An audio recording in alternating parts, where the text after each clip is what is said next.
NPR Group-ийн 88 мянган гишүүн ажиллагсад сэтгэл зүрхээрээ нэгдлээ.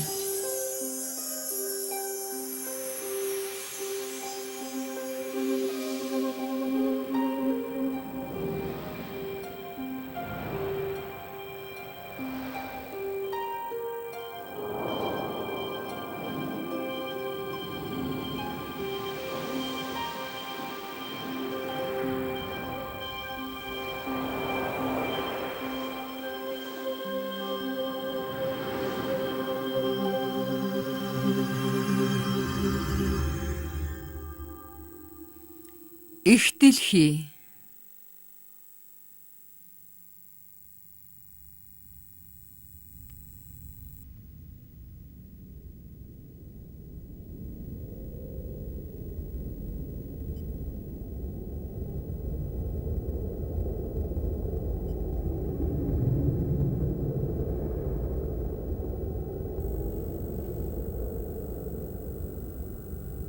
Listen to me.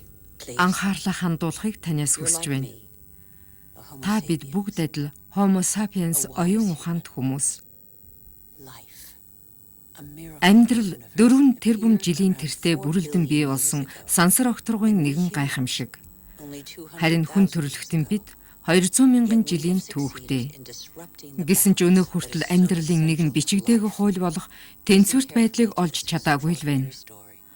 Одоо өгүүлэх Ерөөсийн түүхийг сонсоод та оюун ухаандаа тунгаан бодож нэгийг эргцүүлэх визээ.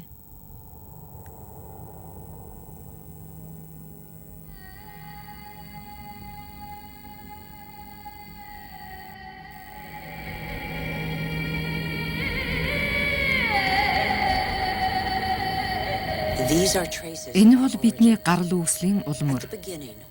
Анх манай гариг эмх замбраагүй дүрлзэн ас гал барьцалдаж бөөгнөрсөн тоосон цэрийн нэгдэл байжээ. Чухам эндэл гайхамшиг бүрэлдэж амьдрал бий болсон юм.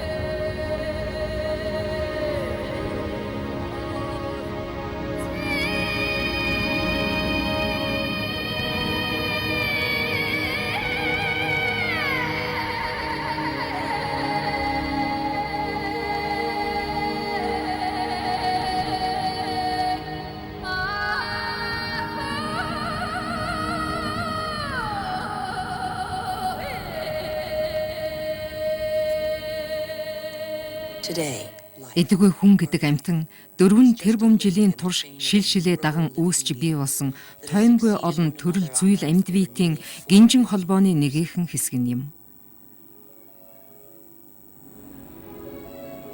Одоо ч гэсэн хаасайгүй шинэ галтуулууд олноор дэлбэрч газар нутгийг сүйтгэсээр байна. Галтуул бидэнд дэлхий анх үүсч бий болохдоо ямар байдалтай байсныг зэрвэс харах боломжийг олгодог. Гүнээс оргилон гарах хайлсан чулуу газрын гадаргаар урсахдаа ан цав үүсгэн хөрсийг цэврүүтүүлж хатууруулан бэхжүүлдэг.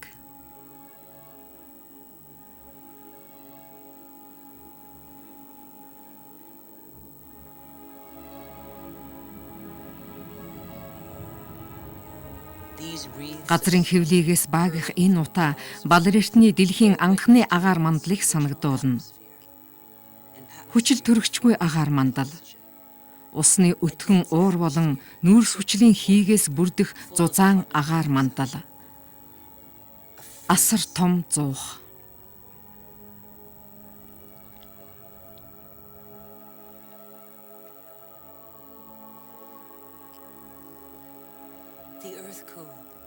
Дэлхий хурж байна. Усны уур дээш хөөрч ширүүн аадар болон цутгалаа. Нарнаас хол биш. Бас дэндүү ойрч биш, яг таарсан зайд орших зөгцсөн байдал нь дэлхийд усыг шингэн байдлаар нь нөөшлөх боломжийг олгожээ. Ус урсан сувг шуудуу үүсгэнэ. Тэдгээр нь яг л хүний биеэр тархах судас, модны мөчир адил дэлхийг усаар хангаж эхэлжээ.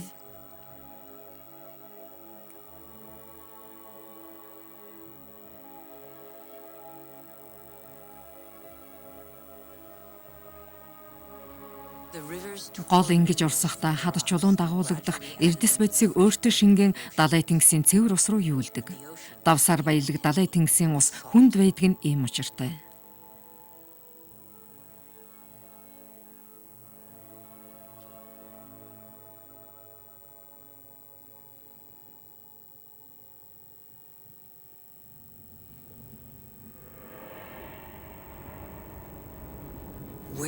Бид хаанаас ирсэн бэ? Амьд биет анх яаж үүссэн бол? Он цагийн гайхамшиг болсон анхны амьд биет одоо хүртэл байгалийн халуун аршаанд амьдардаг. Тэднийг археобактер гэдэг бөгөөд халуун аршааныг ийм өнгөтэй болгодог.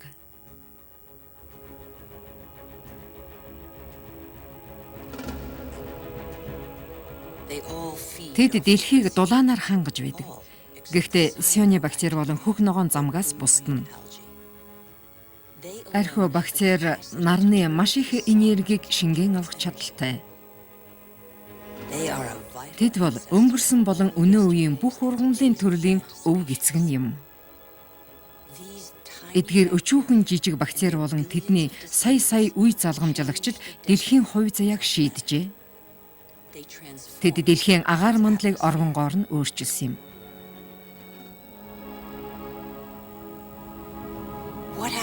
Агаар мандлыг бохирдуулж байсан нүүрс төрөгч хайцсан бол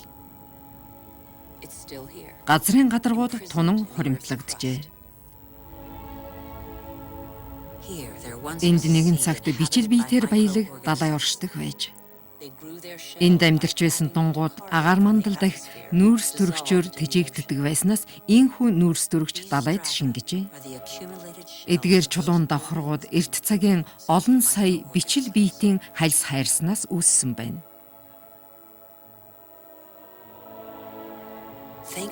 Тэдний ачаар агаар мандал дахь нүүрс төрөгч үгүй болж олон амьд биет үүсэн бий болох нөхцөл бүрджээ.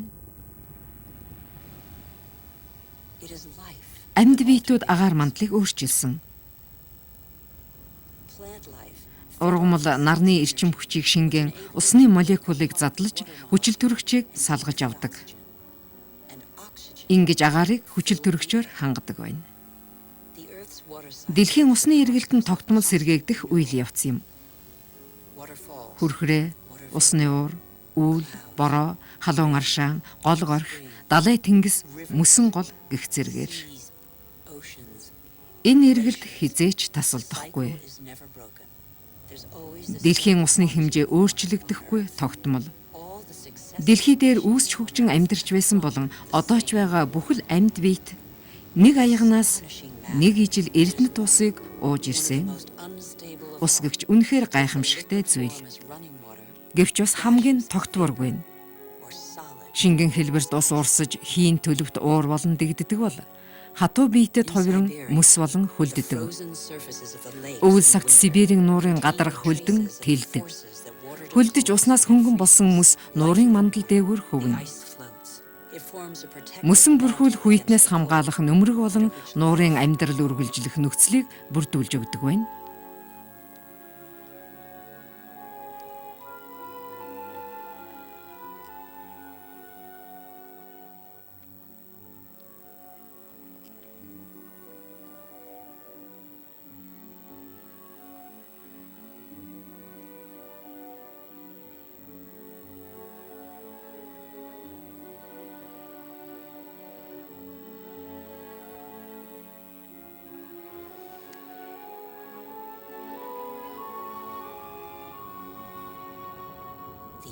Амьдралын хөдөлгөгч хүч нь юмс хоорондын харилцан холбоо юм. Бүх зүйл хоорондоо холбоотой. Энэ дэлхий дээр бие даан оршдог зүйл нэгжгүй. Ус агаар хоёр бол салшгүй ойлголт хоорондоо нягтнагдан дэлхийн амьдралыг тэтгэж байдаг. Харилцан нөлөөлөх гэдэг нь бүх зүйлийн эхлэл юм.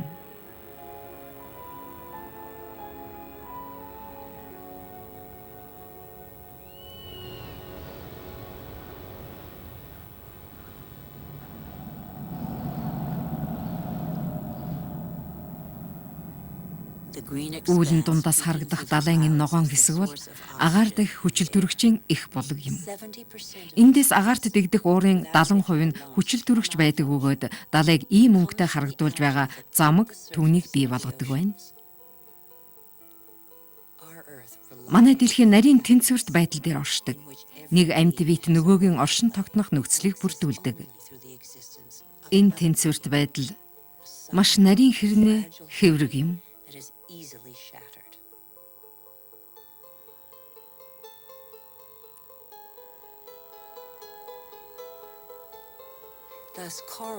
Замаг болон дун хисан дундаас далайн шүр төржээ. Шүрэн хад далайн ёроолын 1% эзэлдэх хэдий ч мянган загас замаг болон нялцгай биетийн хоол тэжээл болдог. Далайн тэнцвэрт байдал чухам эндээс л хамаарч байдаг.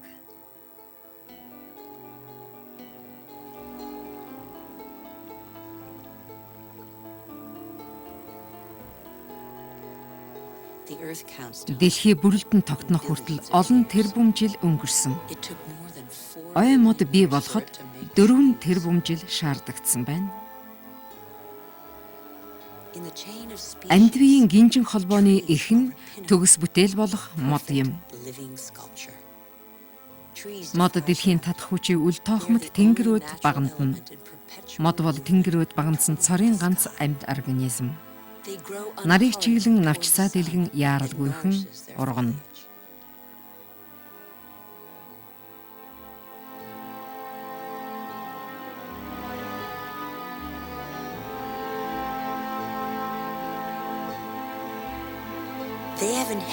Тэд нарны энергийг шингээж авах чадварыг энэ бичил сиони бактериас өвлөн авчээ.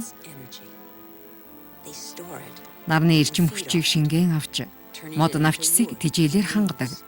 Тэр нь эргээд өмхөрч ялзран, эрдэс бодис, зүлэг ногоо, амьд биет болж амьдрал цааш үргэлжилдэг. Ингэж аажмаар хөрс бий болжээ.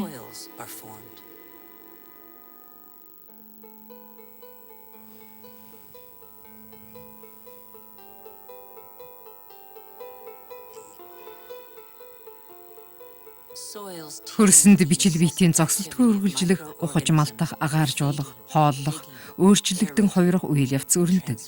Энэ бүх үйл явцын дүнд бий болсон үржил шимтэй ялзмаг бүхэл амьд биетийн амьдралын их үүсвэр болдог.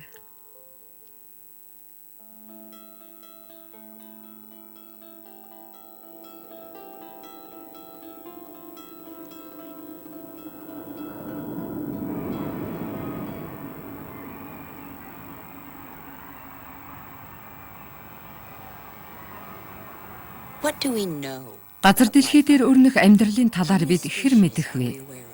Бүх амьд биетээс хэдийн мэддэг бол 10%-ийг нь эсвэл ганцыг уу? Тэдгээрийн хоорондын харилцан хамаарлыг хэр мэдэх вэ?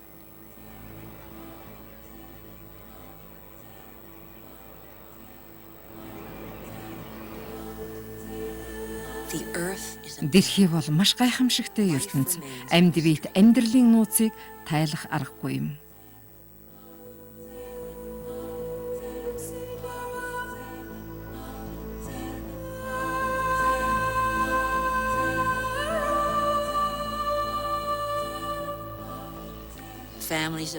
Амьтдын төрөл зүйл хэдэн үеийн турш өвөг элэнцээс нь уламжлагдсан үлдсэн амьдралын хэв маяг дадал зуршлаа даган нэгдэн нийлсээр ирсэн.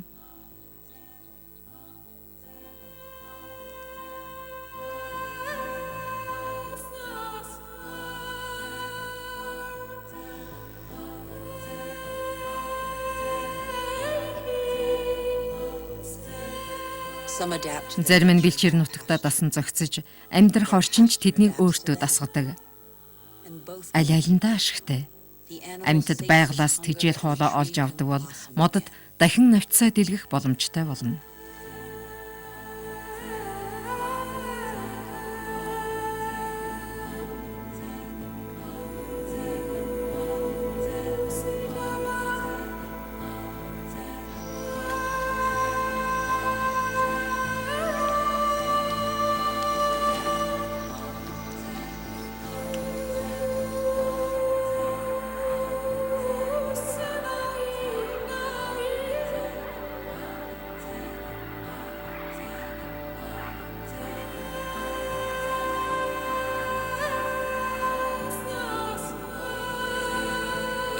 Дэлхийн нэгэн цогц амьдрал донд амьтан бүр өөрсдийн үүргээ гүйцэтгэн амьдрах орон зайгаа олсон байдаг. Нэг ч амьтан санамсаргүй энд ирээгүй. Бүгд тэнцвэрт байдлыг цогцлоодог.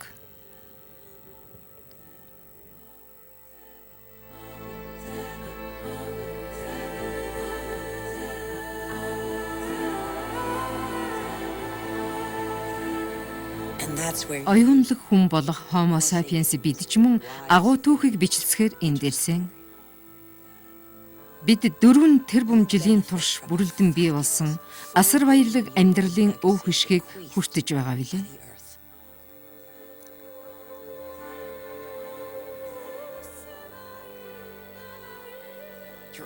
Хүмүүс бид 200 мянган жилийн л түүхтэй.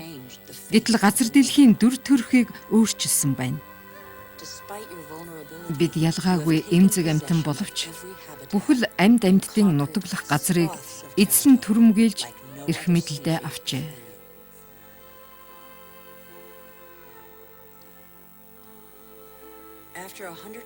Зуунаа мянган жил нүүдлэж амьдарсны эцэст хүмүүс цагаагаар зогтсон зөөлөн дулаан уур амьсгалыг олж суурин амьдрах болжээ. Тэд ан агнаж амь зуухаа болсон юм. Ургамал ногоо ан амьтан загас элбэгтэй чиглэг газрыг бараадан амьдрах боллоо.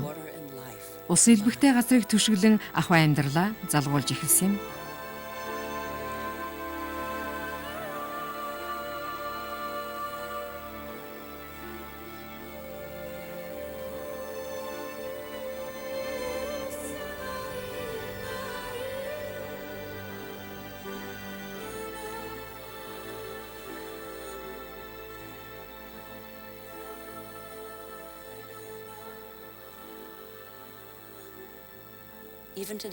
Дэлхийн хүн амын ихэнх нь одоо ч гэсэн далай гол нуурын ирэг даган суурьсан хэвээр байна.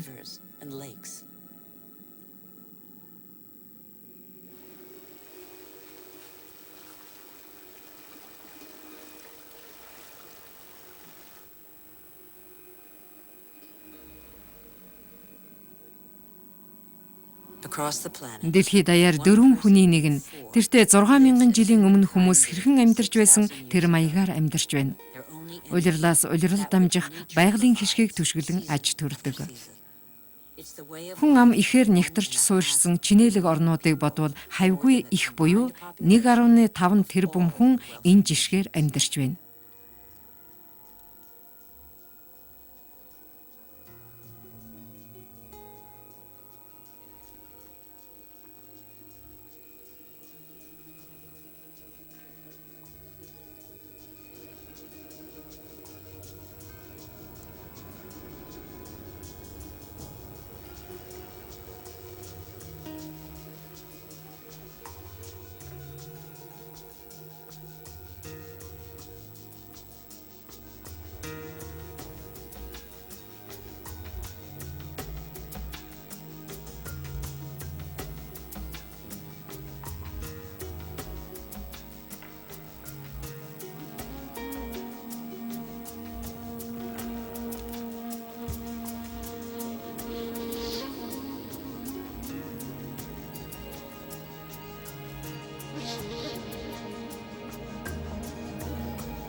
Хүний амьдрал ахар богино, хийх ажил их, ихэвчлэн хүнд хүчээр ажил. Байгалийн үзэгдэл, тодорхойгүй нөхцөл байдал өдөр тутмын амьдралын ачааг нэмнэ. Боловсрол энд ач холбогдол багтай. Өрх гэрийн амь зуулгад үр хүүхдүүд нь эцгэгтэй туслаж үнэтэй хувь нэмэр болдог.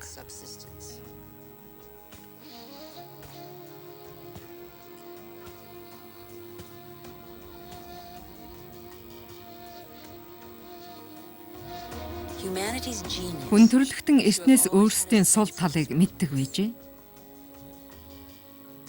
Бие бэлдэр хангалттай заяагаагүй учир хүмүүс амьтдыг сургаж унлагад ашиглан шинэ газар нутаг нээдэг байлаа.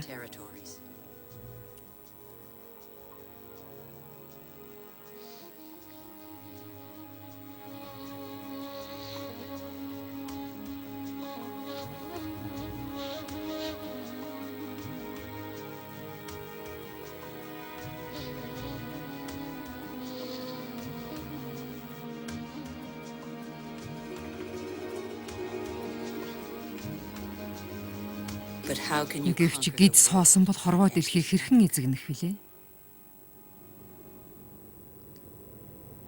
Хөдөө аж ахуй газар тариалан эрхлэх болсноор асуудлыг бүрэн шийджээ. Хүмүүний түүхэн дэх хамгийн анхны агуу хувьсгал болох хөдөө аж ахуй 10,000 жилийн тэртээ үүссэн.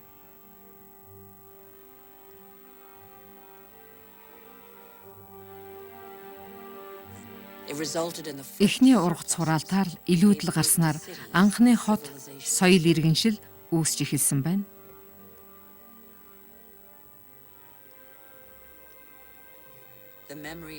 Олон мянган жилийн турш хоол хүнсний эрэл хайгуулд гардаг байсан үе түүх болох нь тэр.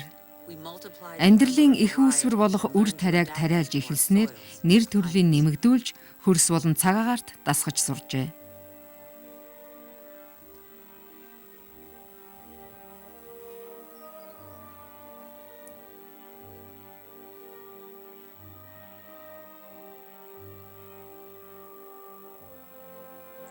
Бид энэ дэлхийн амьд амьтдтай яг ижил. Өдөр тутмын үндсэн хэрэгцээ бол хоол хүнс. Хөрс шороо өгөөмөр хандахгүй, усан хангамж хомс уйдаж амьдрахад хүрэлцгүй их нөөцийг газар дэлхийгээс хүртэх чадал бидэнд бий.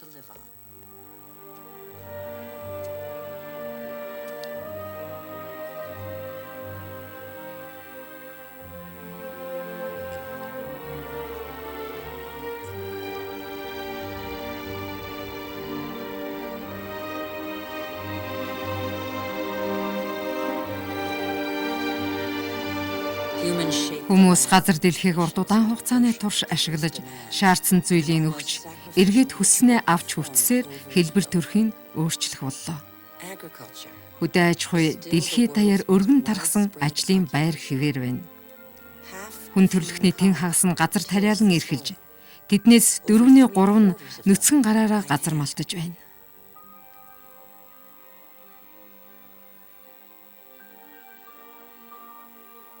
Хөдөө аж ахуй хүн төрөлхтний гол амин зуулга болсон бөгөөд нүр их хөлс хөдөлмөр шингэн үеэс үед уламжлагдаж ирсэн.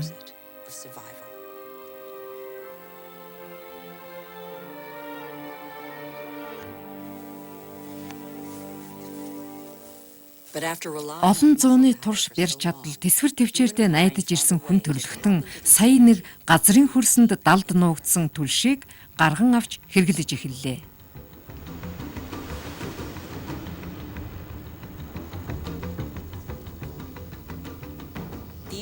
Дүрлзэж буй энэ гал ургамалтай салшгүй холбоотой. Удаан хугацааны турш хуримтлагдсан нарны эрчим хүч цэвэр түлш. 100 сая жилийн турш олон сая мод ургамлын нарнаас шингээж авсан эрчим хүч. Тэр бол нүүрс, байгалийн шатхи, хамгийн гол нь газрын тос.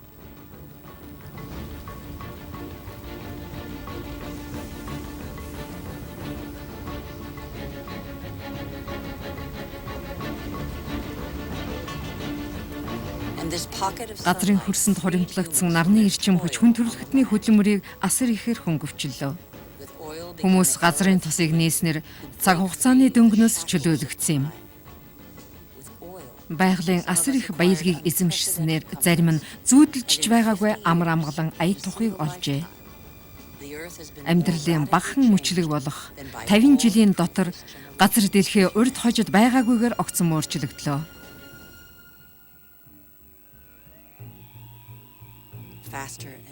Хурдтай, илүү хурдтай. Сүүлийн 60 жилийн дотор дэлхийн хүн ам бараг 3 дахин өслөө. 2 тэрбум гаруй хүн хотжсон амьдралд шилжлээ. Хурдтай, илүү хурдтай.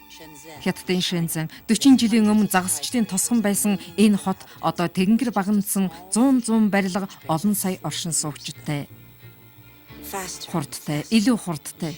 Шанхайд л гэхэд 20 жилийн дотор 3,000 цамхаг өндөр барилгууд сүндэрлөв. 100 барилгууд шил шилээ даган баригдсаар.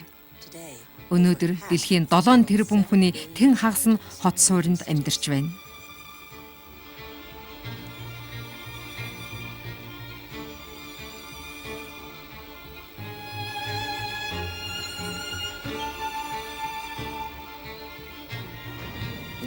Нью-Йорк хот.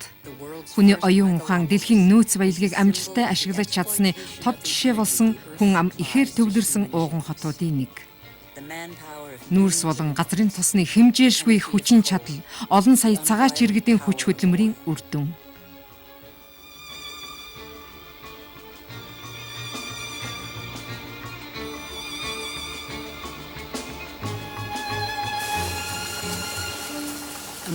Хар алтны шавхагдшгүй нөөц боломжийг эрчим хүч болгон ашиглаж чадсан анхны улс бол Америк юм.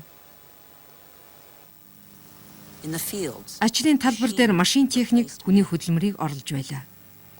1 литр газрын тослог гэхэд 100 хүний нэг өдөрт хийх ажлыг нугална.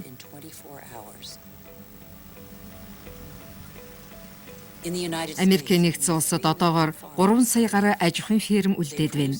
Тэдгээр нь 2 тэрбум хүний буудын хэрэглээг хангах чадaltaй. Гэвч ихэнх хувийг малын тэжээлд зарцуулдаг.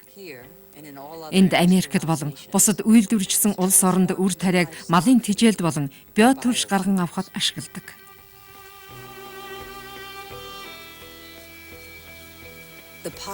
Нарны хуримтлагдсан эрчим хүч газрын түлшийг ашигласнаар тариа ногоон талбайд нүүрлээд байсан ган гачгийн аюулаас ангижирлаа.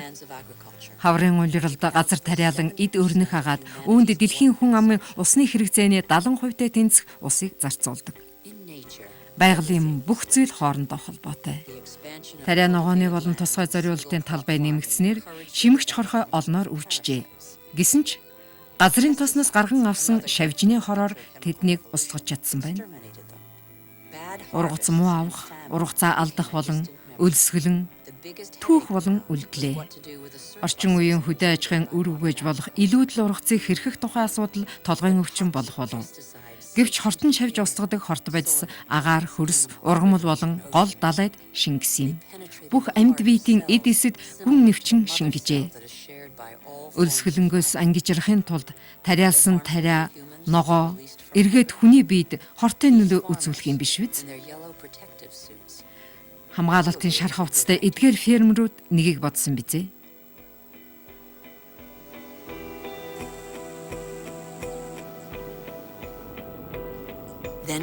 Удалгүй түлшнээс гаргаж авсан химийн бордоог ашиглах боллоо. Өнөө хүртэл үл тоомсорлж байсан химийн бордоо тооцоолоогүй үр ашгийг өгчээ.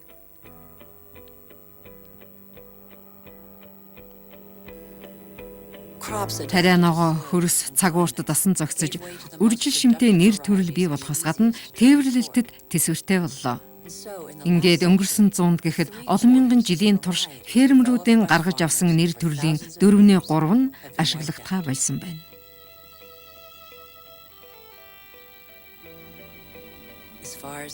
Хөл хүрэх газар бүрт хуунцар дээвэр бүхий бордооны хүлэмж баригдлаа.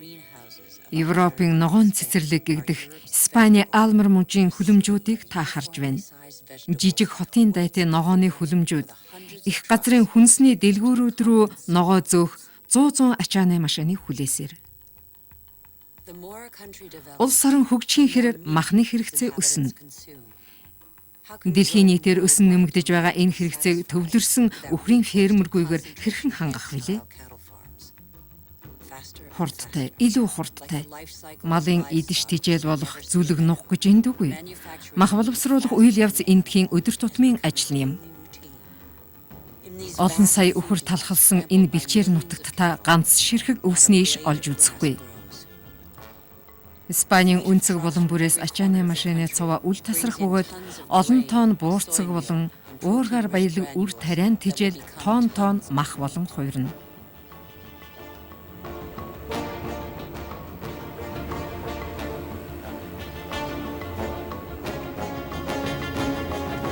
Үр дүнг тоогоор илэрхийлвэл 1 кг төмс тарихад 100 литр ус, 1 кг будаанд 4000 литр ус, харин 1 кг үхрийн маханд 13000 литр ус зарцуулагдсан байх юм. Үйлдвэрлэлийн процесс тээвэрлэлтэнд зарцуулсан шатхууныг энд дурдсангүй.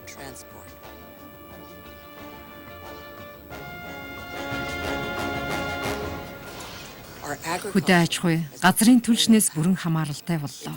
Дэлхийн хүн амын тооноос 2 дахин ихийг хооллох чадaltaй болсон хэдий ч нэгэн аимшигтэй жишг хэдийн тогтжээ.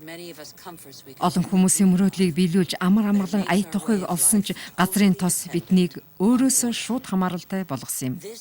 Цаг хугацаа хэмжих шинэ хэмжүүр бий боллоо. Дэлхийн цаг газрын гүндэх нарны эрчим рүү зөөлөн тогших эдгээр машинуудын хэмнэлээр цохилох боллоо.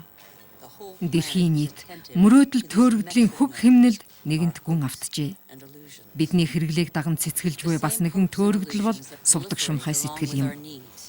Амар хялбар олдсон газрын тосны нөөц дуусч байгааг бид бүгдээрээ мэдэх боловч итгэхийг үл хүснэ.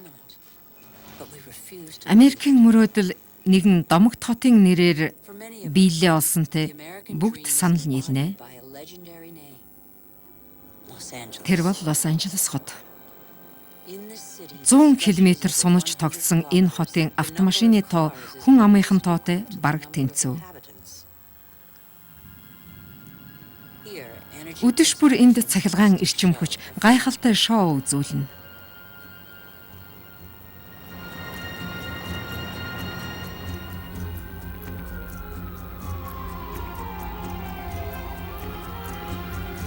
Эндхийн орой өдшийн цаг одод түгсэн шүн гэлтэй өнгөлөг гэгээтэй харагдана.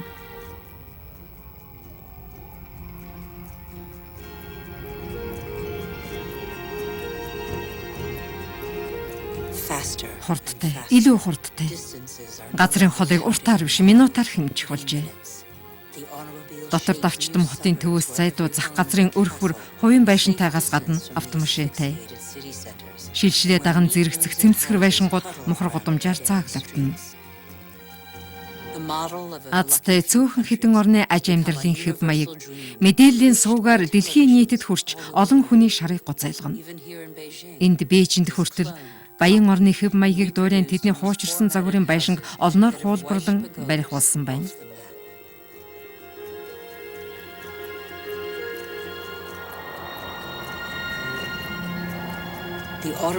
Автомашин 5 дахь хөгжил дэвшлийн илэрхийлэл болжээ.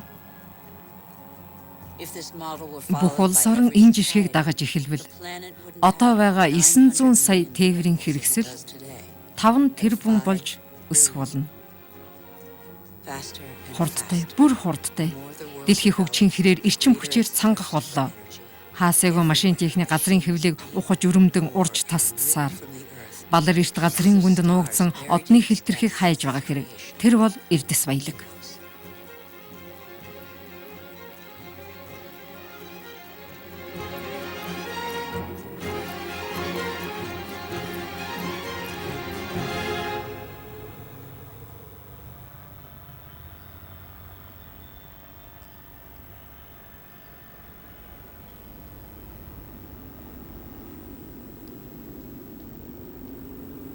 Хүч чадалтай давуу байдлыг олдгийн жамаар эдгээр эрдэс баялагын 80%-ийг дэлхийн хүн амын 20% эзэмшдэг. Энэ зууны төгсгөл гэхэд уул уурхайн эрчимтэй үйл ажиллагаа дэлхийн бүх эрдэс баялагын нөөцийг шавхаж дуусгах болно.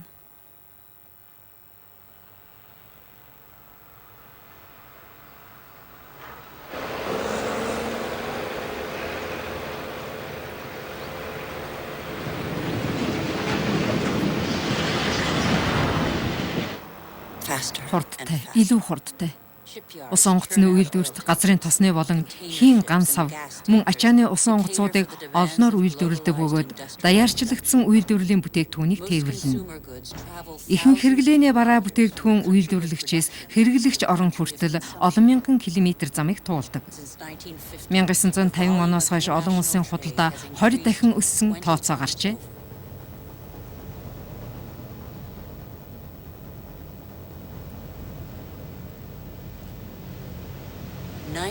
Худалдааны 90%-ийг далай тэнгисээр тээвэрлэдэг. Жил бүр 500 сая чингэлэг тээвэрлэдэг байна. Эдгээр онгоц дэлхийн худалдааны төвүүдийг чиглэнэ. Жишээ нь Дубай хот. Дубай хот бол барууны хөгжлийн загварын оргил нь юм. Энд боломжгүй зүйл гэж үгүй. далайн иргдээр хиймэл арал барьсныг та харж байна. Дубай цөөн төрлийн байгалийн баялагтай газар. Гэвч зөвхөн газрын тосноос олсон ашгаар хүссэн түүхий эд материалаа худалдан авч дэлхийн олон орноос ажиллах хүч татан авдаг. Тариалан эрхлэх газар байдгүй ч хоол хүнсийг импортоор авчдаг. Дубайд цэвэр усны нөөц байдгүй. Гэвч асар их эрчим хүчийг зарж далайн усыг цэвэршүүлдэг. Энд дэлхийн хамгийн өндөр барилгыг барьж байна. Дубайд үргэлж нартай байдаг ч нарны зай хураагаар ашигладаггүй. Дубайчууд дэлхийн нийтийг хөгжил дэвшлээрээ үргэлж гайхшруулж байдаг.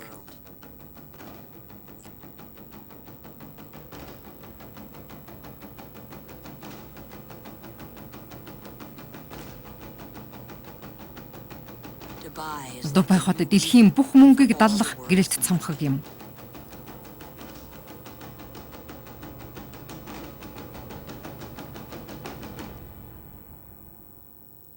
Дубайчууд байгалийнхаа бүх нөөцийг шавхаж дууссан. Байгалаас шалтгааллах зүйл гэж энд үгүй болжээ. Дубай хот барууны хөгжлийн загварын оргил нь болжээ. Бид байгалийн өглөх гიშгийг барж дуусч байгаагаа ухаарахгүй байна.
$1950 оноос хойш загас агнуур 5 дахин буюу жилд 18 саяас 100 сая тонн болон нэмэгдэжээ.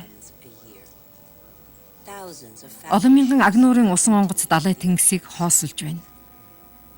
Далайн загас барьдаг газрын 4/3 шавхагдан хоосорч мөн шавхагдах аюул нүрлээд байна. Ихэнх томоохон загасны төрөл зүйл нөхөн үржиж амжилгүй устж үгүй болоод байна.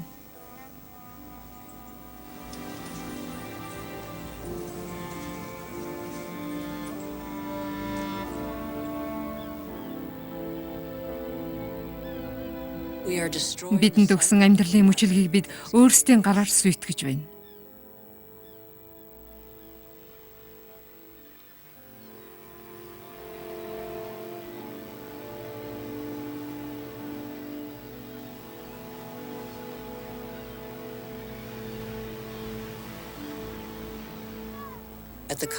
Одоогийн байдлаар агнуурын бүх төрлийн жижиг загас онцгой ховордож цөөрөд байна. Загас бол 5 хүний нэгний гол нэрийн хүнс юм.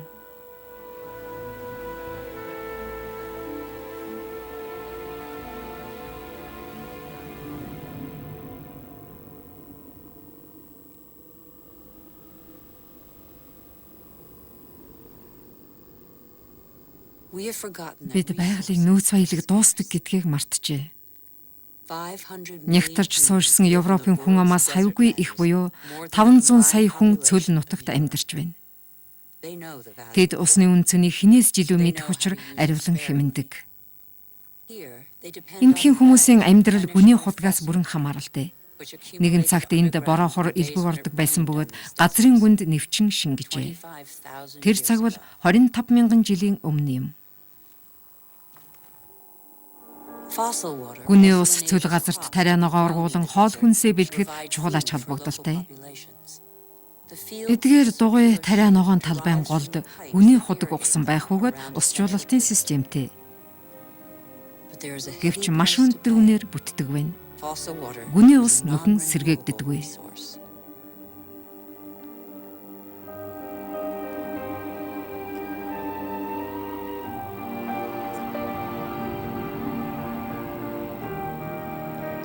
Саудын Арабын цөлд фермийн аж ахуй барьж байгуулах мөрөөдөл замхарчээ.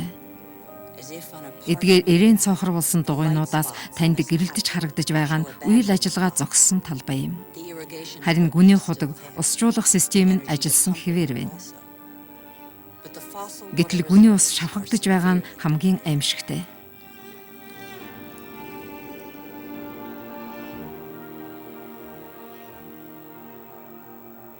Израильд цөл газрыг тариалангийн талбай болгон хуургажээ.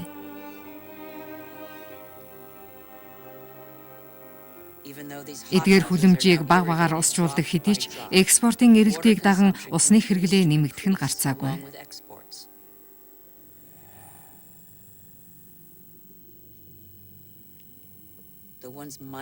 Агуу Иордан мөрөн горх төдийхөн л болжээ. Усны урсгалыг өөрчилсөн олон мянган дэлгүүрийн лангуун дээрх жимс ногоонд зориулагдсан.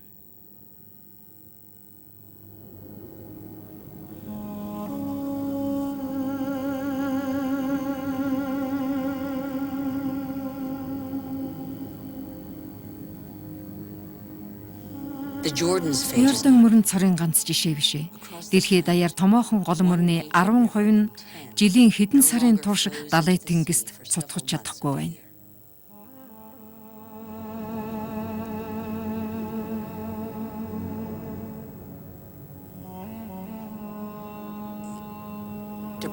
Иорданы усыг эс тууцсан ч сүнсэн тэнгисийн ус эргээсээ жил бүр 1 метрээр хумигдаж байна.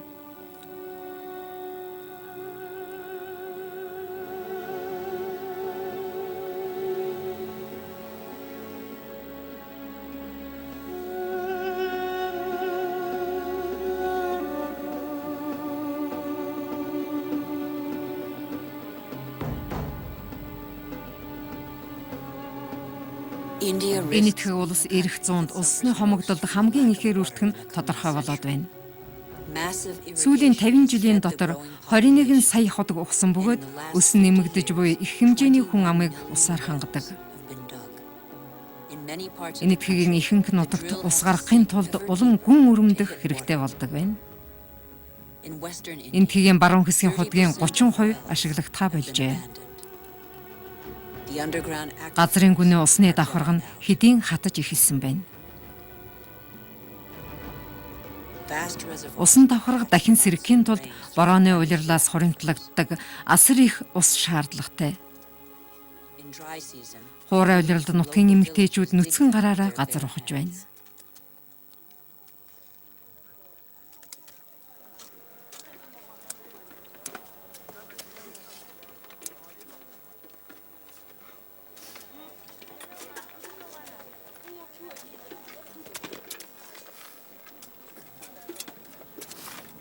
Гэтэл хэдхэн мянган километрийн цаана нэг хүний өдөрт хэрэглэх усны хэмжээ 800-аас 1000 литр. Лас Вегас хот анх цөл газар байжээ. Олон сая хүн энд амьдардаг. Сар бүр олон мянган хүн ирдэг. Эндхийн оршин суугчид усны хэрэглээгээр дэлхийд тэргүүлдэг.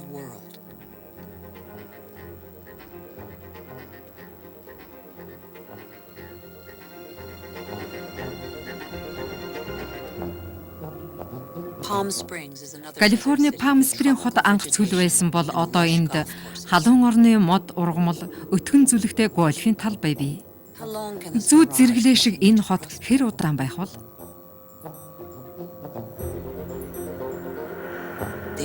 Газар дэлхий өөрчлөлтийг тэсэхгүй байна. Эдгээр хотуудын усны нөөц болох Колорадо мөрөн дээр өгүүлсэн далай тэнгис цутгаа болсон мөрнүүдийн нэг юм. Усны нөөц нууруудын усны түвшин огцом унаж байна.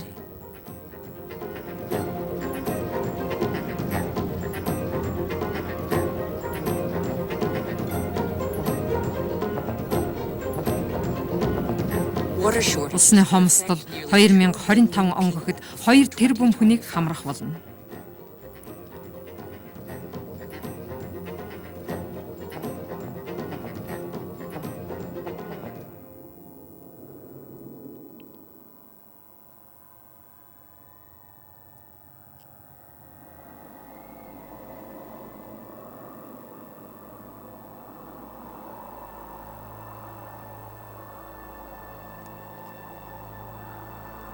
Дэлхийн газрын гадаргын 6%-ийг намаг эзэлдэг. Тогтун усны гадарга дор жинхэнэ үйлдвэрлэл явагддаг. Ургамал болон бичил биетнүүд бохир усыг шүүж бохирдлоор хооллодог байна. Эдгээр намаг балчиг байгаль орчинд чухал үүрэг гүйцэтгэдэг. Тэд усыг цэвэршүүлж сэлбэдэг. Яг л усны шүүлтүр гэсэн үг бөгөөд давхар усан хангамжийг зохицуулж байдаг. Чиглэг улиралд бохир усыг шингээж аваад хуурай улиралд цэвэршүүлсэн усыг нийлүүлдэг.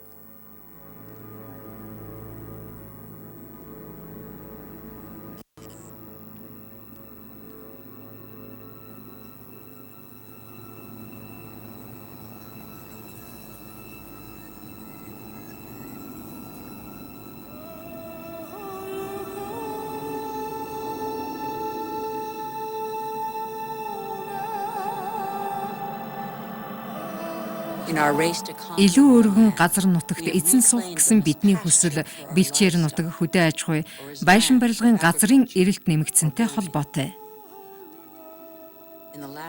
Өнгөрсөн зуунд бүх намагтай газрын хагас нь хатаж хуурайшжээ. Гэтэл бид ямар чухал үүрэг гүйцэтгэдэг үнэт баялаг болохыг мэддэггүй.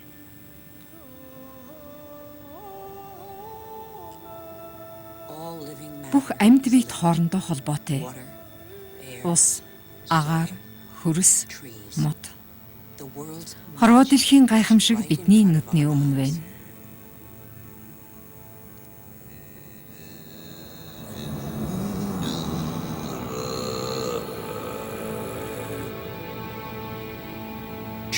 Модод газрын гүний усаар амьсгалж эргээд хүчил төрөгчийг агаарт нийлүүлдэг. Тэд хүчтэй аадар борооноос хамгаалах шүхэр билээ. Ой мод нь ан амьтын зайлшгүй шаардлага болсон чигийг бий болгодог. Мөн дэлхийн агаар мандлаас ч их нүүрс төрөгчийг шингэн барьж байдаг. Мод бол цагуурийн тэнцвэрт байдлыг зохицуулагч тулгын чулуу юм.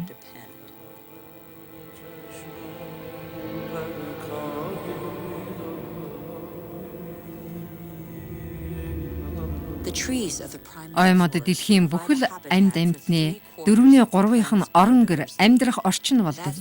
Эндээс ямар их ач холбогдолтойг нь харж болно.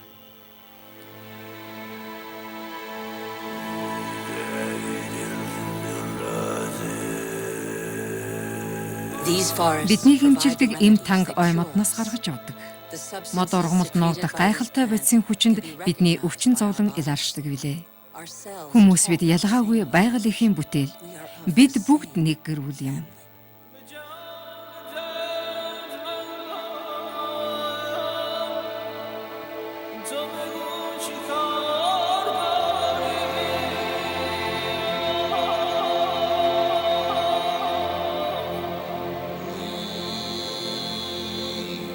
Сүүлийн 40 жилийн дотор дэлхийн хамгийн том ширэнгэн ой болох Амазоны мод 20%-аар багасжээ.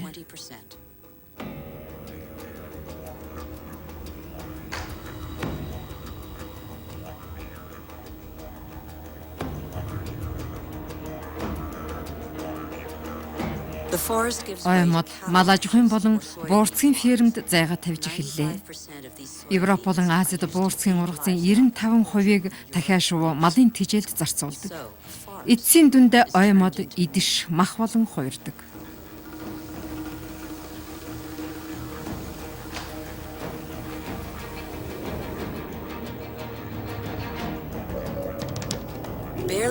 Бараг 20 жилийн өмнө дэлхийн 4 дахь том арал Борнео асруудам ой модоор хучигдсан байлаа. Ой модыг энэ байдлаар их хэмжээгээр огтлоод байвал 10 жилийн дотор мод гэж үгүй болно.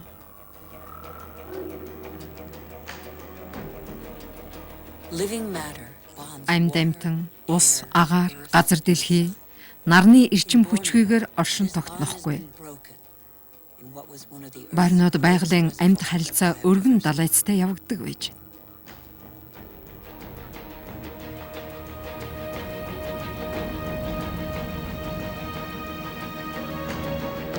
Гэтэл одоо уг харилцаа алдагдсан байна. Хамгийн чанартай, хэрэглээ өндөртэй тос болох дал модны тос боловсруулах зөвшөөрөл свирлийн эхийг тавьжээ. Дал модны тосыг өсөн нэмэгдэж буй хоол хүнсний хэрэгцээг хангахаас гадна гоо сайхны бараа, ариутгагч бодис мөн сүүлийн үед ихээр хэрглэж буй байгаль орчинд хоргүй төлж гаргаж авахд ашигладаг. Ой модны нэр төрөл зөөрж зөвхөн дал мод тарих боллоо. Нутгийн хүмүүс ч ажлын байртай болно.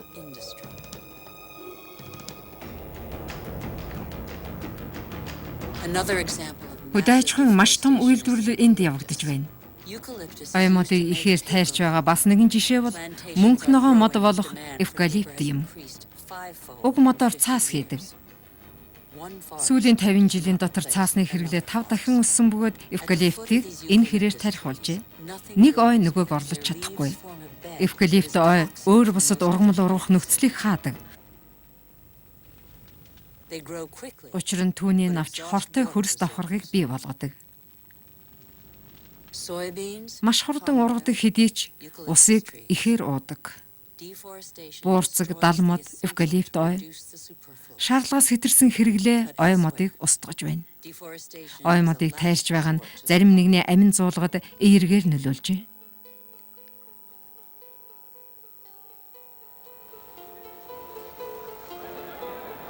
Дэлхийн хүн амын 3.1 буюу 2 тэрбум гарын хүний амьдрал нүүрснээс шууд хамаарч байна.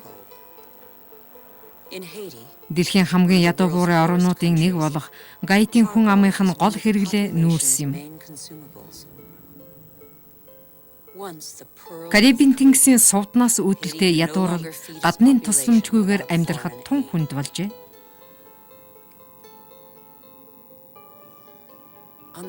Гаитийн ой модны 2% үлдээд байна. Нүцгэрсэн уул хөрсний үржил шимийг барьж байх аргагүй болжээ. Борооны ус үржил шимийг шингэн уулын билээр урсан далай тэнгис рүү авч одно. Хатаж ганцсан хөрсөн дээр газар тариалан эрхлэх боломжгүй.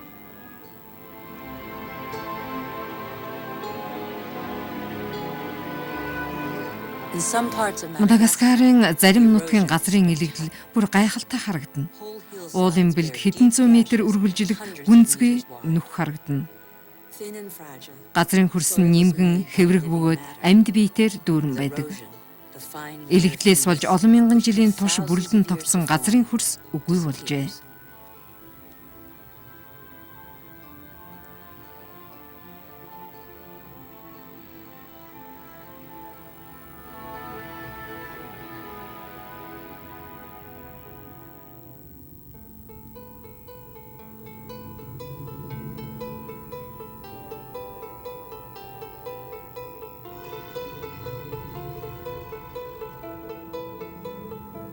Чилийн Рапоны арлын хүмүүсийн түүх бидэнд нэгийг бодуулах визээ.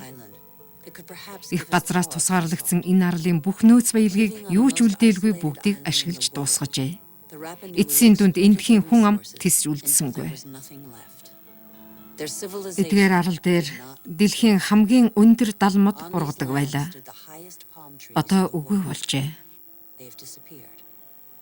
Рапаничууд бүх модоо огтолж дуусгасан байна. Ингээд хаасайгүй хөрсний илэгдэл явагдаж. Рапаничууд завж хийх модгүй болсноор загасчлах аргагүй болсон байна.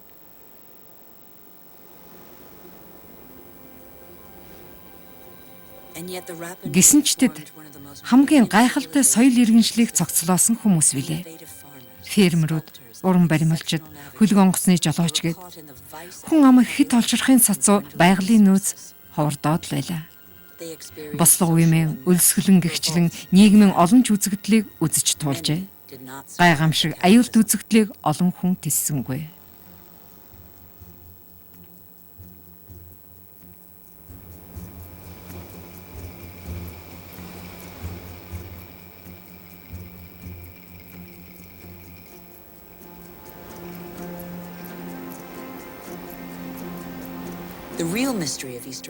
Рапаны арлын нууцлаг түүх эдгээр хүн дүрснүүд биш юм. Харин бүхэл бүтэн соёл иргэншил хэрхэн устж үгүй болсон бэ гэдэгт бий.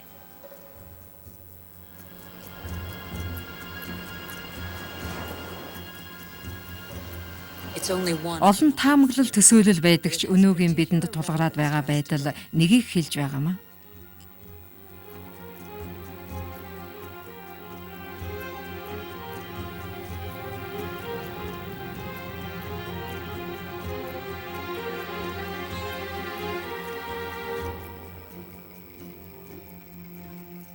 1950 оноос хойш дэлхийн хүн ам бараг 3 дахин өссөн. Мөн оноос хойш бид их дэлхийдээ өөрсдийн 200 мянган жилийн түүхэнд байгаагүй ихээр хор хөнөөр учруулах болжээ. Нигер улс бол Африкийн тос олборлагч хамгийн том орн хэдий ч хүн амынхан 70% амжиргааны түвшнээс доогуур амьдарч байна. Энд баялаг бий, гэвч ард иргэд нь түүнийг хүртэж чадахгүй байна. Ийм үзэгдэл дэлхийд даяар нэгэнт газар авчээ. Дэлхийн ядан хүмүүсийн тал нь байгалийн баялаг ихтэй оронд амьдарч байгаа. Бидний хөгжлийн загвар бодит биелээ олохгүй байна. 50 жилийн дотор баян ядуугийн ялгаа урьд хожид байгаагүй хэмжээнд хүрлээ. Өнөөдөр дэлхийн баялагын тэн хагас нь хүн амын 2% төвлөрөөд байна.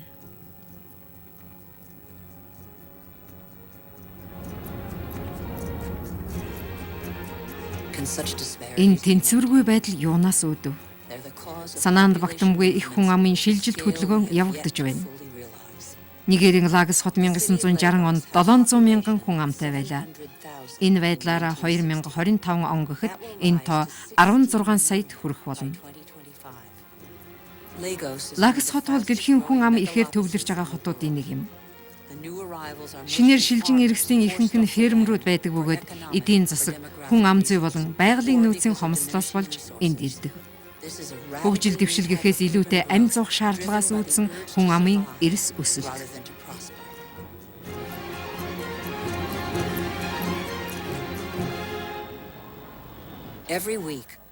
Долоо хоног бүр 1 сая хүн хот суурин шилжин ирж сууршиж байна.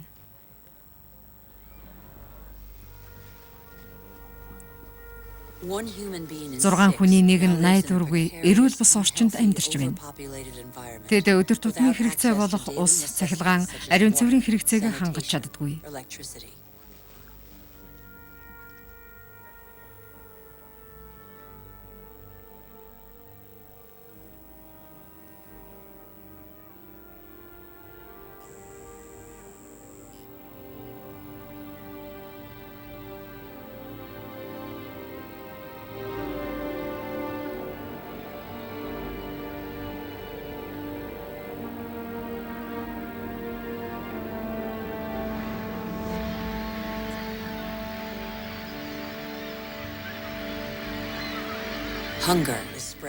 Өлсгөлн дахин нүүрлээ.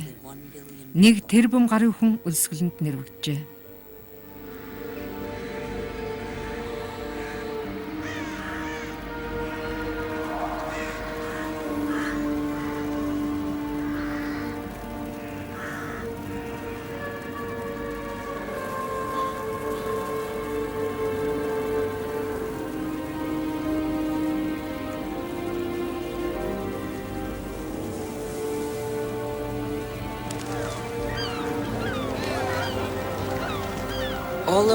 Дэлхийн хаасайгүй ядуучууд хог ухаж байхад байгалийн баялаггүй амьдарч чадхаа болсон зарим нь газар ухсаар. Өмнө нь ухаж байгаагүй болон ухаж боловсруулахад улам бүр хүнд болж буй газар гээд улам алсыг харах болжээ.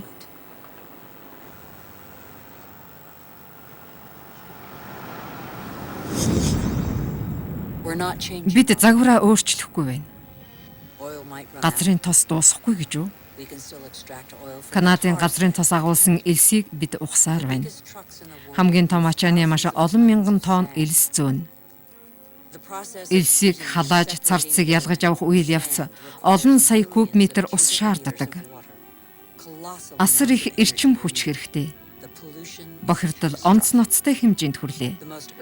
Гол зорилго он удаан жил хуримтлагдсан нарны энергийг бүгдийг гаргаж авахд чиглэгдэж байна.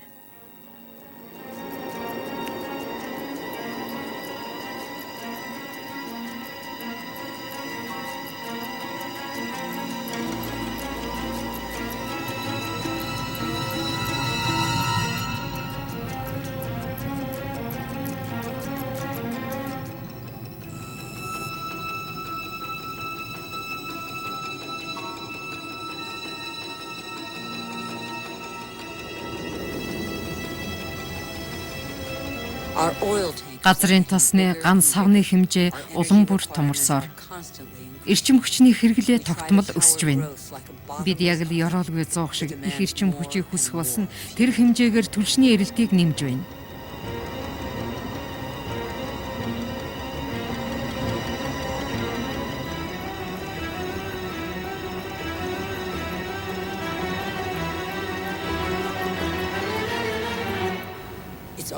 Бүх зүйл нүүрс төрөгчөөс шалтгаална.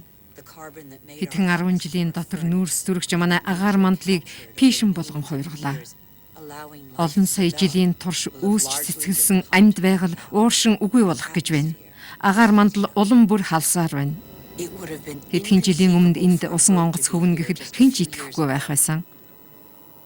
Тээвэр үйлдвэрлэл, мод огтлох, хөдөө аж ахуй гээд бидний идэвхтэй үйл ажиллагаа асар их хэмжээний нүүрс хүчлийнхийг ялгаруулж байна. Бид өөрсдөө ч мэдлгүй байгаль дэлхийн уур амьсгалын тэнцвэрт байдлыг чимхээр алдагдуулсаар.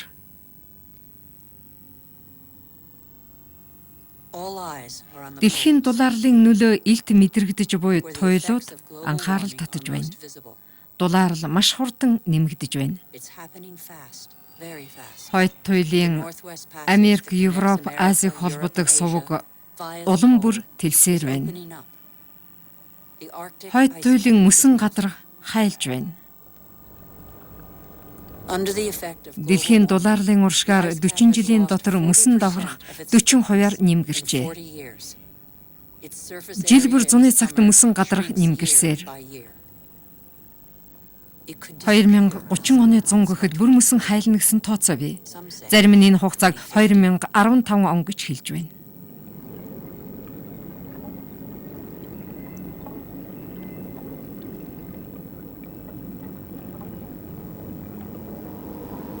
Урд нь мөсөн давхаргад ирээд эргэж ойдог байсан нарны туяа одоо далайн хар ус руу нэвтэрч түүнийг халаана. Дулаарл улам хурдан явагдах боллоо.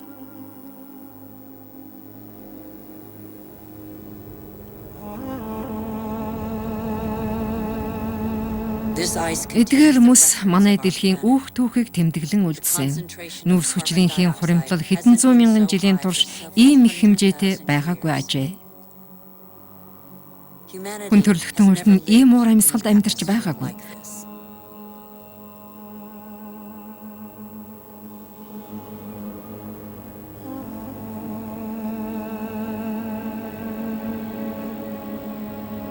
Байгалийн нөөцийг ингэж их хэмжээгээр авч ашиглах нь амьд биет бүрт занал хийсэн хэрэг биш гэж үү? Цаг уурын өөрчлөлт байдлыг хурцтгаж байна.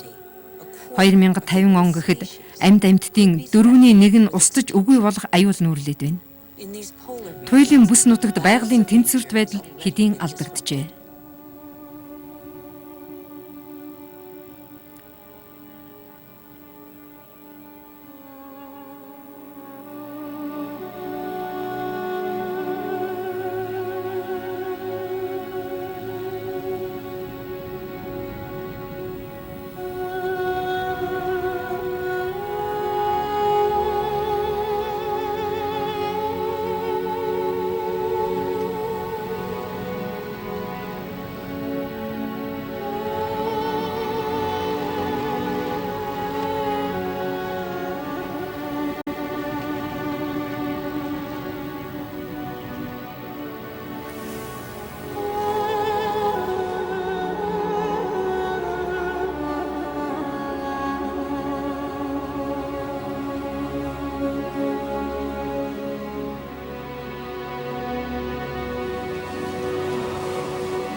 Гучин жилийн дотор хойд туйлын гадаргын мөсний 30% хайлсан байна. Гренланд эрчимтэй дулаарахын хэрээр их газрын цэвэр ус далайн давстай ус руу цутгаж байна.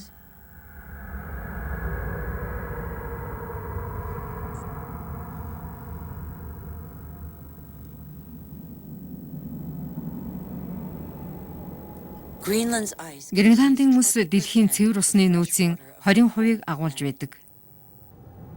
Хэрвээ энэ мөс хайлвал далайн түвшин 7 метрээр нэмэгдэнэ.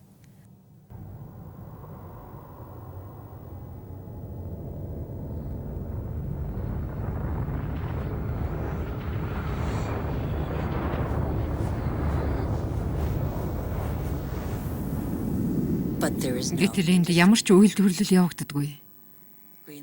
Гренландын мөс дэлхийн хаа нэгтээс ялгаруулсан хүлэмжийн хийн нөлөөнд өртөөд байна. Экосистемд хил хязгаар гэж үгүй. Бид хаач вэ? Бидний үйлдэл цуурай мэт дэлхийгээр нэг тарах болно. Агаар мандал гэдэг зүйл биднийг нэгтгэж байдаг. Түүний өмнө бид бүгд эрхтгш юм. Гренландын газрын гадаргуу дээр нуур бий болжээ. Эндхийн мөс маш хурдтай хайлж байгаа бөгөөд хамгийн гутранг эрдэмтэч 10 жилийн өмнө ийм зүйл болохыг тааварлаагүй.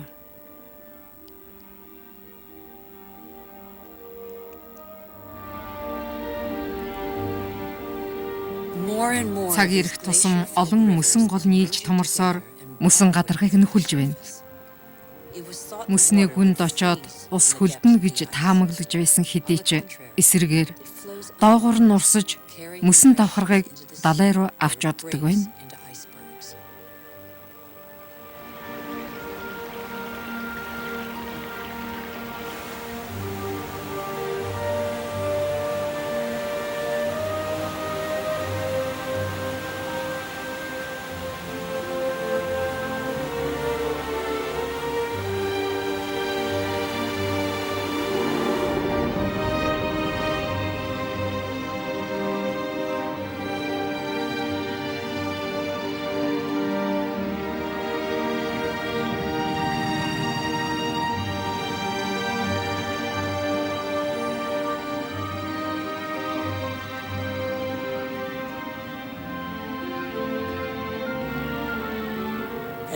Мөсөн уул хайлж цэвэр ус далайн давстай усанд уусах бөгөөд нам дор газар оршдог орнуудад аюул авчирна.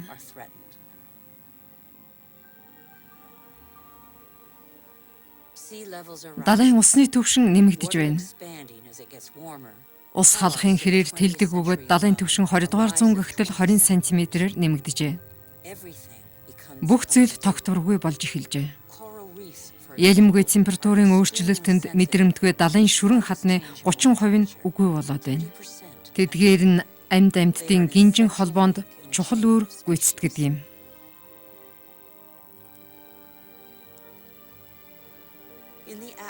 Агаар мандлын хувьд гол салхины урсгалууд чиглэлээ өөрчилжээ. Борооны мөчлөг өөрчлөгдсөн. Цагуурийн газар зүй өөрчлөгдөд байна. Нам дор газар болох Мальдивын арал дээр амьдардаг хүмүүсийн хувьд аюул хэдийн хаалгын тогшоод байна. Эндхийн хүмүүсийн амьдрал ноцтой байдалд орлоо. Зарим хүмүүс аль хэдийн аюулгүй газрыг зоржээ.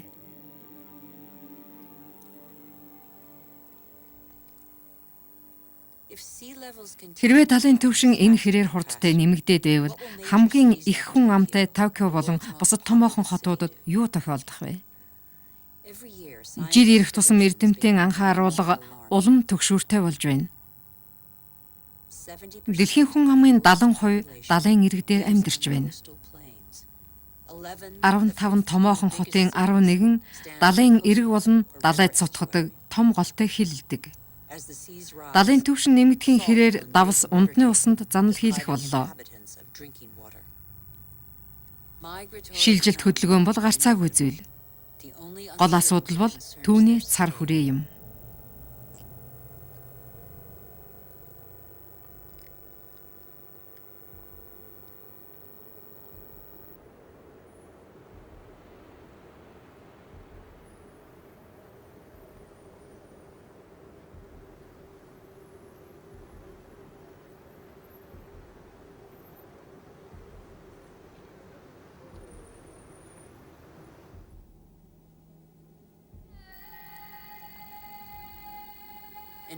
Африкийн ноён оргил Килиманжаро танигдахын аргагүй болжээ.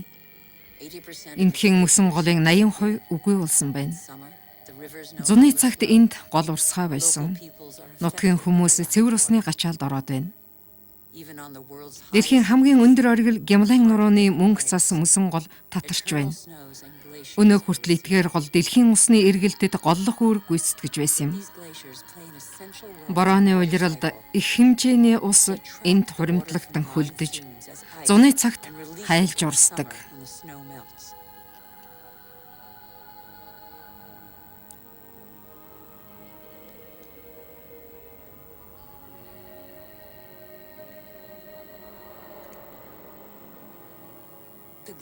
Гималайн мөсөн гол Азийн бүх том гол мөрний эх болдог. Тэдгээрийг дурдвал Индус, Ганжес, Меконг, Янжикян мөрөн гээд 2 тэрбум хүний унтны ус эндээс ихтэй. Энд Бангладешт тариалангийн усаа голоос татдаг.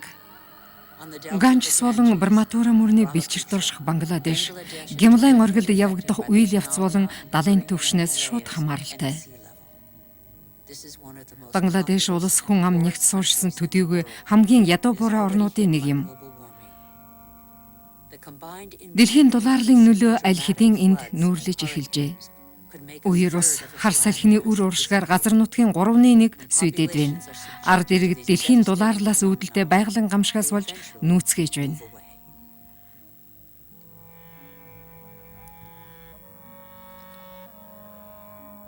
Чинэлэг орнууд ч аюулаас хэлтрэхгүй. Дэлхий даяар ган гачиг нүүрлээд байна. Австралийн газар тариалангийн тал нь ноцтой байдалд байна.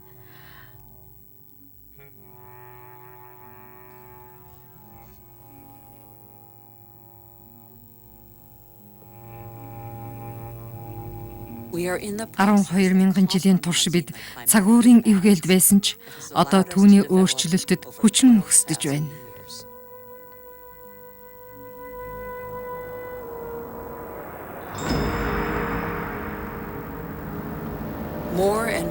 Томоохон хотуудыг гал түймэр сандаргах боллоо. Түймэр дэлхийн долларлыг улам хурдсгадаг.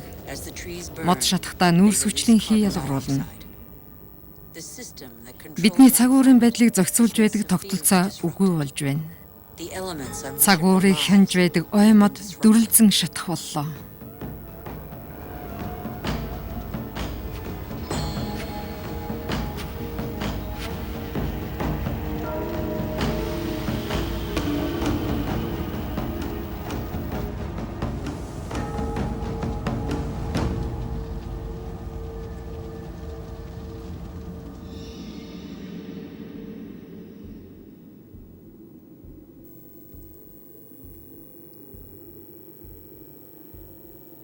Цагаагаарын өөрчлөлтийн үндсэн гол үйл явц энэ үсгэлэнтэй газар явагдаж байна. Энд Сибирт маш хүйтэн байх бөгөөд хөрсний температур 1 градус байдаг. Мөнх цэвдэг газар нутаг. Газар дор цагуурын бөмбөг зохилж байна. Метан. Энэ бол нүүрсгчлийн хийнээс 20 дахин хүчтэй хүлэмжийн хий юм.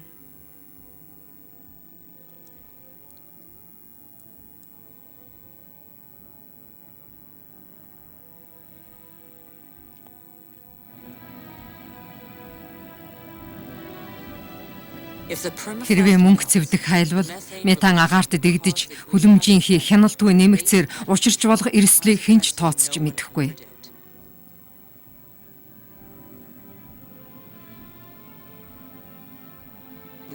Газар дэлхий оронгоороо эргэх болно.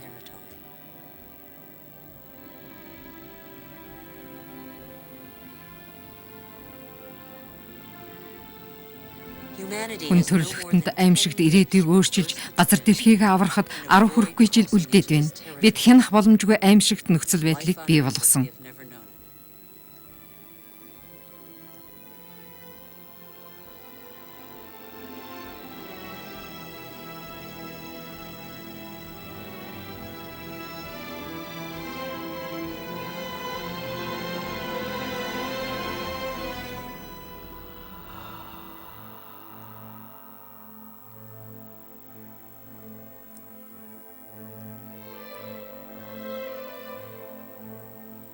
Үүсч бий болсон цагаас хойш ус, агаар, амьд амьтад бүгд хоорондоо холбоотой байсаар ирсэн.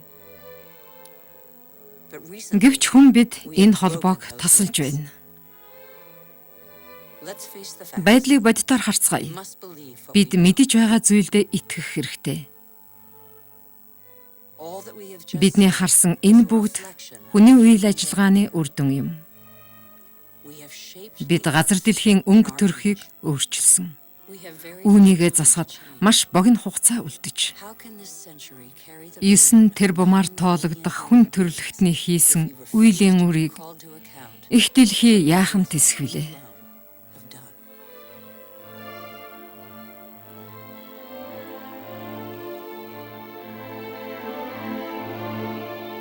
Дэлхийн хүн амын 20% нь нөөц баялагын 80%-ийг хэрэглэдэг.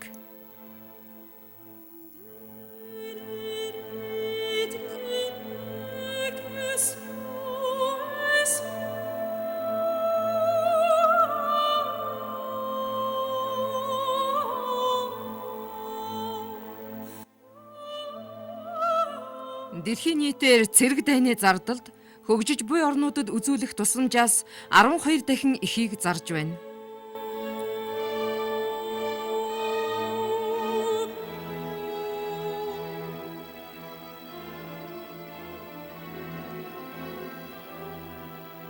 Таван мянган хүн өдөр бүр бохир ус хэрглэсний улмаас нас нүчдэг. 1 тэрбум хүн баталгаагүй ус хэрглэж байна.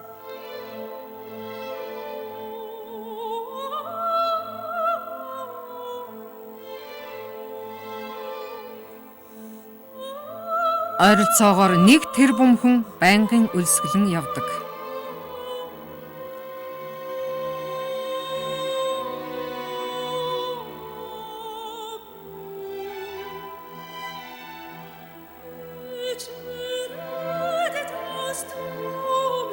Дэлхийд даяар худалдаалагдаж буй үр тарианы тэн хагасыг малын тижэл болон биотүлш гарган авахд зарцуулдаг.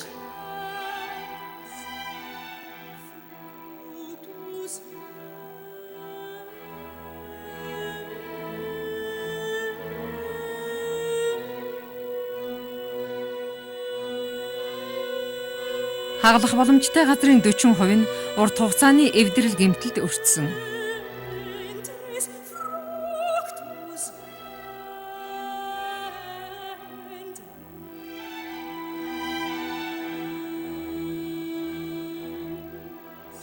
Жил бүр 13 сая га ой мод устж үгүй болдог.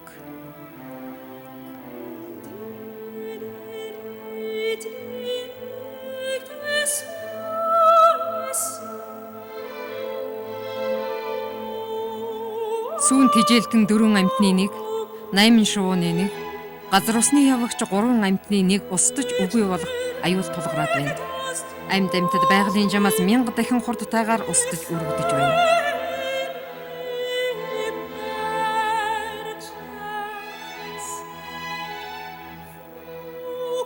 Загасчлах газрын 3/1 хоосорч үгүй болсон буюу загас эрс цөөрсөн.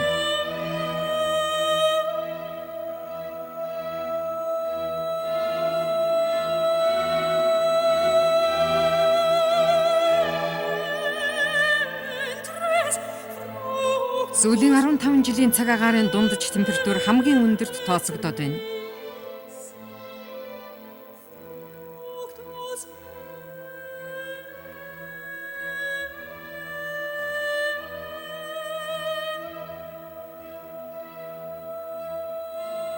Туйлын мөнгө цэвдэг 40 жилийн дотор 40% багасжээ.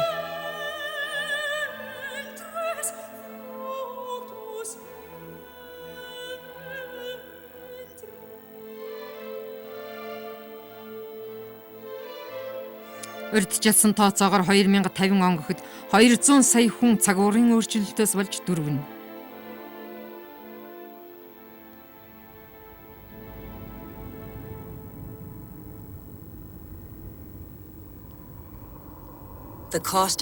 Бидний учруулсан гамшигын төлбөр асар өндөр.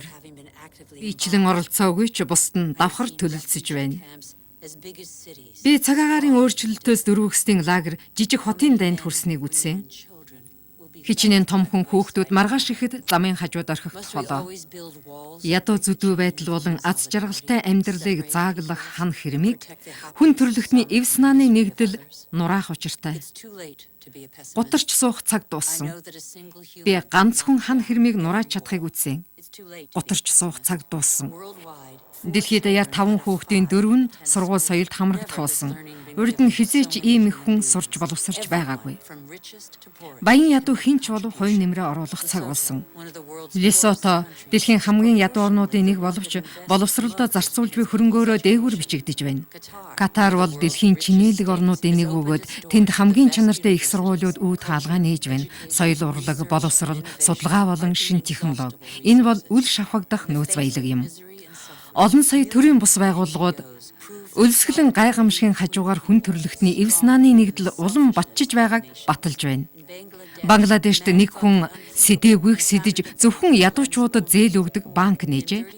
30 жилийн дотор тэрээр 150 сая хүний амьдралыг өөрчилж чадсан байна. Антарктид бол дэлхийн аль ч улсын мэдлийн бус газар бөгөөд эв найрамдал шинжил ухаанд зориулагдсан маш их байгалийн нөөцтэй. Олон улсын гэрээнд 49 улс гарын үсэг зурснаар энэ газрыг бүх хүн төрлөختний өмч болгожээ. Гутарч суух цаг дууссан. Олон улсын засгийн газрууд далайн эргийн усны 2 орчим хувийг хамгаалах тал дээр хилцээр хийгээд байна. Хэдий их биш ч гэсэн 10 жилийн өмнөхөөс 2 дахин их юм. 100-ны өмнө анхны байгалийн тусгай хамгаалтын цэцэрлэг байгуулж байсан бол өдгөө их газрын 13%-ийг хамрах болжээ. Ингэснээр хүн, байгаль, ан амьтан, газар шороог хамгаалах үйлсийг дэлгэрүүлж чаджээ. Хүн байгалийн нэгдэл цаашид мөрдөгдөх зарчим болох учиртай юм а. Нью-Йоркод байгаль дэлхий хүн бидний төлөө оршдгийг ойлгоцгоожээ. Эдгээр оймод нуур хотыг ундны усаар хангаж байдаг. Өмнөд Солонгост оймод дайны үед их хэмжээгээр сүйдсэн. Моджуулах төслийн ачаар нутаг дэвсгэрийн 65%-ийг оймод эзэлж байна. Хаягдал цаасны 75%-ийг дахин ашигладаг болсон. Костарикачууд цэрэг зэвсгийн зардлаа бууруулж байгаль орчноо хамгаалах тал дээр илүү анхаарах болжээ. Цэргийн салбарыг татан буулгасан байна. Нөөц баялгаа боловсрол, аялал жуулчлал, оймодоо хамгаалахад зарцуулах болжээ. Габон улс мод үйлдвэрлэлээрээ дэлхийд тэргүүлдэг. Харин одоо мод бэлтгэлийн бодлогоо өөрчилсөн. Га тутмаас нэгээс илүү мод тайрахгүй. Оймод энэ улсын үндсэн баялаг. Гэвч байгалийн нөхөн сэргээх үйл явц хамгаас чухал. Оймодны тогтвортой менежментийн төслүүд баталгаажуулж байдаг. Дүрм журмыг ягштал сахих хэрэгтэй. Хэрэглэгч, үйлдвэрлэгчийн аль альны хувьд шударга яс эцсийн шат байх ёстой. Худалдаа шударга болж хоёр тал харилцан ашигтай байх үед хөгжил дэвшил бий болж тэр чинээгээр амьдрал авах үе дээшлэх учиртай. Нүцгэн гараараа ажил эрхэлж байгаа хүмүүс, ургацсан машин техник ашиглан хурааж төрөөс дэмжлэг авч байдаг хүмүүсийн дунд шударга яс хэрхэн орших вэ? Хариуцлагатай хэрэглэгч болцгоё. Худалдан авахаас өмнө бодцгоё. Гутарч цуух цаг дууссан. Гараар эрхлэх хөдөө аж ахуйг би харсан. Дэлхийн бүхэн амыг хооллож хүрнэ. Хэрвээ мах үйлдвэрлэл хүмүүсийн амнаас хоолыг булаахгүй бол тэр шүү дээ. Далайн өгөөмөр их хишгийг ухамсартай хүртэж чаддаг загасчныг би харсан. Эрчим хүчээ өөрөө үйлдвэрлэдэг байшинг би үзсэн. Германы Фрайбург хотно 5,000 хүн байгаль орчинд ээлтэй дүүрэг байгуулсныг би харсан. Бусад хотууд үлгэр дуурайлал авч байна. Мумбай хот ч мөн тэдгээрийн эгнээнд жагслаа. Шинэ Зеланд, Айсланд, Австри, Швед болон бусад орны засгийн газрууд сэргээгдэх эрчим хүчийн нөөц гаргаж авахар ажиллаж байна. Бидний хэрэгэлдэг эрчим хүчний 80%-ийг газрын гүнээ баялгаас гарган авдгийг би мэднэ. Хятад гэвтэл 7 хоног бүр 2 шинэ нүүрсний цахилгаан станц баригддаг. Гэхдээ би бас Дани улсын нүүрсэн цахилгаан станцыг үзсэн. Тэнд ялгарсан нүүрс хүчлийг агаарт биш хөрсөнд шингээдэг. Ирээдүйн шийдлийг одоохондоо хэн ч мэдэхгүй. Айсландд дэлхийн дулааныг ашигладаг цахилгаан станц байдгийг би мэднэ. Газар дорох дулааныг ашигладаг юм. Усны могой мэт мандал дээр хөвөх энэ зүйл давлгаанаас үүсэх хүчийг хураан авч эрчим хүч үйлдвэрлэдэг. Далайд байрлах эдгээр салхин сүнснүүд Дани улсын эрчим хүчний 20%-ийг хангадаг. Америкийн нэгдсэн улс, Хятад, Энэтхэг, Герман, Испани улс нь сэргээгдэх эрчим хүчний томоохон хөрөнгө оруулагчид юм. Тэд хэдийн 2.5 сая ажлын байр бий болгоод байна. Салхилдаггүй газар гэж бий билүү? Цөл газар нарны эрчим хүч хураагуур олноороо байхыг би үзсэн. Дэлхий дээрх бүх зүйл хоорондоо холбоотой. Харин дэлхий өөрийн ивэж байдаг нартай салшгүй холбоотой юм. Хүн ч гэсэн ургамлыг дуурайж нарны эрчим хүчийг хуримтлуулж болохгүй гэж үү? Дэлхийн бүх хүн төрөлхтний эрчим хүчний хэрэглээг нар нэгэн цагийн дотор өгч чадна. Дэлхий байгаа цагт нарны эрчим хүч үл шавхагдана. Бидний хийх ёстой зүйл бол газар дэлхийг ухаж малтахаа болоод тэнгэрөөд харах хэрэгтэй байна. Нарны эрчим хүчийг хэрхэн ашиглах талаар суралцах хэрэгтэй. Эдгээр зорилтууд нь зөвхөн нэг жишээ. Гэхдээ энэ шин мэдлэгийг гэрчилж байна. Тэсвэр төвчээр оюун ухаан хамтын ажиллагаа хүн төрөлхтөнд шин нээлт авчирсныг баталж байна.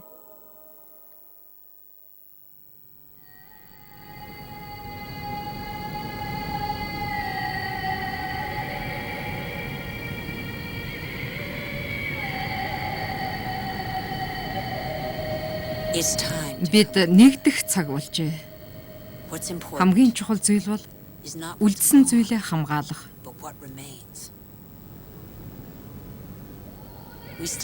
Бидэнд бүх ойн тална, олон мянган гол горх, нуур, мөсөн гол, мөн хэдэн мянган төрлийн амьтад үлдээд байна. Шийдвэр гаргах цаг ирээд байгааг ойлгох хэрэгтэй. Өөрчлөлт хийх хүч, зориг бидэнд бий. Тэгэхээр бид юу хүлээн вэ?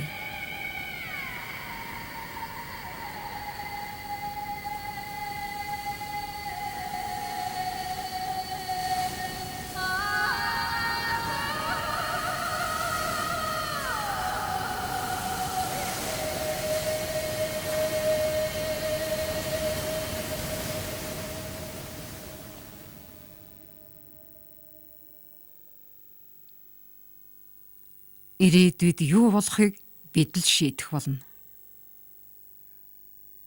Хамтдаа.